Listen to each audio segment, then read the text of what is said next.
hədislərimiz var ki, Əhl-i Beyt əleyhissalamla əgər rabitəmizi çoxaltsaq, Allah Taala bizə 10 dənə dünyada, 10 dənə də axirətdə bəzi nemətlər verəcək ki, onları qeyd eləmişəm, istəyirəm ki, onlardan qısa şəkildə izah eləyim.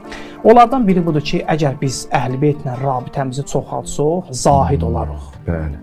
Zahidlik yaranır. Zahid o kəsdir ki, dünyanın sevgisi qəlbində olmaz. İkinci budur ki, təqva xüsusiyyəti yaranar bizdə. Təqvalı olaraq. Təqvanın çox mənaları var. Bir mənası budur ki, insanı günahdan uzaqlaşdırar. Üçüncü budur ki, ibadətdə istək yaranar. İbadətə məhəbbət şövqü insanın qəlbində yaranar. Əhl-i Beytə məhəbbətin nəticəsində. Məsələn, Həzrət Əli deyirlər ki, gecəyə 1000 rükət namaz qılardı. Alimlərdən biri dedi ki, mən yoxlayacağam. Getdi, yoxladı. Bir gecəsində 1000 rükət namaz qıldı. Dedi ki, mümkündür. Bunu eləmək mümkündür.